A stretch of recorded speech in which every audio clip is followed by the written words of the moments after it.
Selamat sore semua. Perkenalkan, nama saya Firdaus. Saya perwakilan dari angkatan 17. Saya akan mencoba untuk membuat kalian ketawa. Ya kalau gak ketawa ya tolong ketawa. Saya ingin di sini ingin buat tentang pandemi. Pandemi ini ya. Di pandemi ini tidak banyak yang bisa kita lakukan. Salahnya mungkin cuma bermain dan melihat layang-layang terbang di angkasa. Lanjut kita bicara tentang layang-layang. Layang-layang ada dua komponen yang berperan penting di sana. Yang pertama bagian core atau petarung sejati. Yang kedua ya bagian penggulung benang. Di antara dua itu, kalau saya boleh milih, saya milih menjadi core. Kenapa? Karena dia akan terlihat sangat gagah dan sangat memberani ketika dia melihat musuh. Seperti ini. Jadi teman di sampingnya bilang, "Hajar, los!" Dia kan begini. Itu sangat keren. Karena dia kan terlihat otot-otot yang mengeras di tangannya dan sangat diharapkan untuk menang sehingga teman-temannya bisa mengejek tempat yang lain. Tapi sialnya saya tidak jago meninggikan layangan, apalagi bertarung dengan yang lain. Jadi saya selalu mendapat job desk untuk memegang gulungan benang. Di mana ketika terjadi kesalbutan atau bertumpuknya senada dan putus, itu yang disalahkan saya. Jadi sehingga core ketika melakukan layangan seperti ini, maka penggulung benangku akan seperti ini. Ya terus,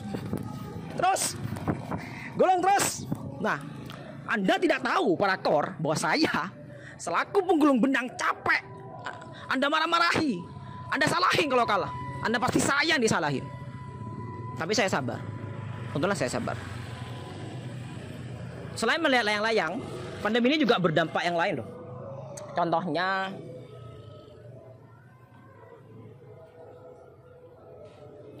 salah satunya itu mengenai bucin. Ya, kita tahu selama pandemi ini bucin sangat berkurang sekali. Entah kenapa kita jarang ketemu dengan pasangan kita sehingga saya rasa energi bucin itu berkurang untuk memanfaatkan tubuh saya untuk hal yang lebih efektif.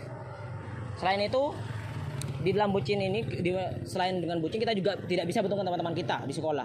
Yang awalnya kita sering bercanda, main bareng. Tapi kalian tahu gak sih, di sekolah itu sangat seru ya. Saya aja dulu waktu SMP, meskipun saya gak gaul-gaul banget, tapi setidaknya saya terkenal lah. Kalian tanya nama saya di SMP saya dulu pasti tahu semua lah. Ya, maklum saya dulu anak hit di SMP. Di SMP untuk track record bucin saya, kisah cinta juga gak jelek-jelek amat. Gini-gini laku, meskipun kayak orang saya kayak tukang parkir. Ya terus mundur, ya mirip kayak tukang parkir. Tapi gak apa-apa lah. Saya cukup laku di SMP.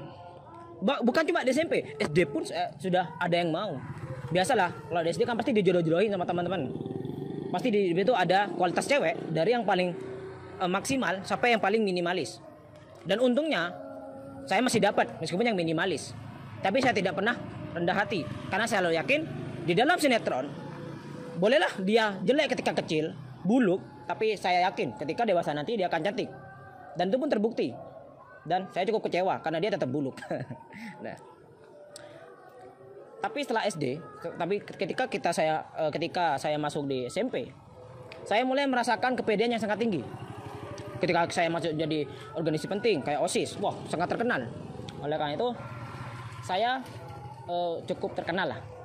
Namun sebelum terkenal itu, saya cukup mendapat pengalaman yang sangat unik, yaitu ketika berkenalan.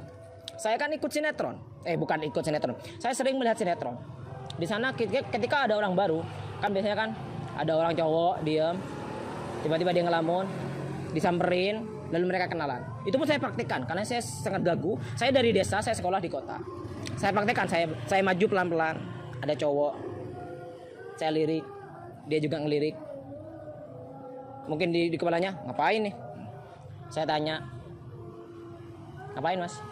Dia tanya, gak ada. Terus saya cari topik. Itu kenapa ya angin bisa berputar di tengah? Saya bilang, ya itu karena gaya dan segala macam. Saya ngerti. Macam terus saya tanya, saya Firdaus,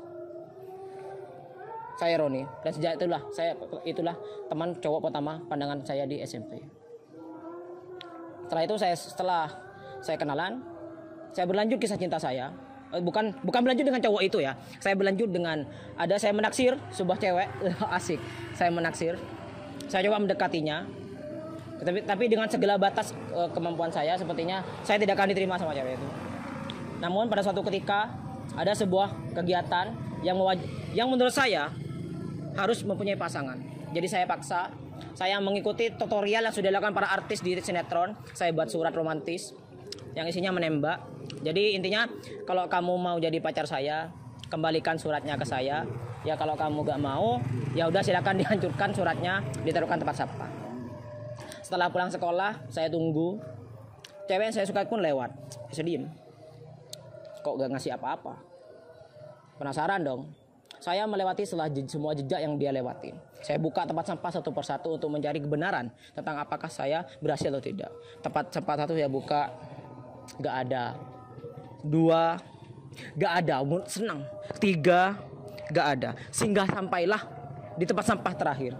Saya buka. Pelan-pelan saya tutup tempat sampah. Saya taruh tutupnya. Dan disitulah saya melihat masa depan saya yang hancur. Ternyata di situ ada surat saya. Ditolak anprit. Nah, ditolak anprit. Ya tapi lah, emang begitulah kisah cinta monyet di SMP. Semenjak saat itu saya bangkit dari kegalauan saya. Saya ikut geng-geng futsal, geng-geng apa itu yang tidak jelas di sekolah. Saya ikuti semua biar saya kelihatan keren. Saya mulai memakai kaos kaki pendek ya. Gak tahu biar apa itu fungsinya. Saya juga pakai sepatu futsal ke sekolah biar keren. Ya ikut tren aja. Tapi semenjak lulus SMP, karena terlihat mungkin ayah saya melihat bibit-bibit fuckboy di muka saya, akhirnya saya dipondokkan. Jadi saya sejak pondok itu saya sudah kurang melihat wanita. Karena kalau kalian tahu di pondok itu cowok semua men, isinya cowok semua. Ya gimana, udah fuckboy ada di cowok, gak ada cewek ya udah cowok pun jadi. Jadi awal kali saya masuk sekolah, ada cowok duduk di depan, saya lirik dari belakang, kok kayaknya bening. Ya udah gak ada lagi, cewek gak ada. Saya datangi, saya tanya, mas ngapain? Masnya bilang duduk. Saya tanya, di depan tuh buah kok bisa jatuh ya, kenapa? Masnya bilang, oh itu karena gravitasi dan lain, saya tidak ngerti. Lalu saya sok ketawa, hahaha. Lalu diam, kita saling tatapan. Saya lalu mengenalkan diri saya Firdaus, saya Roni. Karena saya tidak ingin kesempatan saya tidak terulang kembali, saya takut ditolak lagi, akhirnya saya carakan begitu. Jadian yuk. Saya Firdaus, wassalamualaikum warahmatullahi wabarakatuh.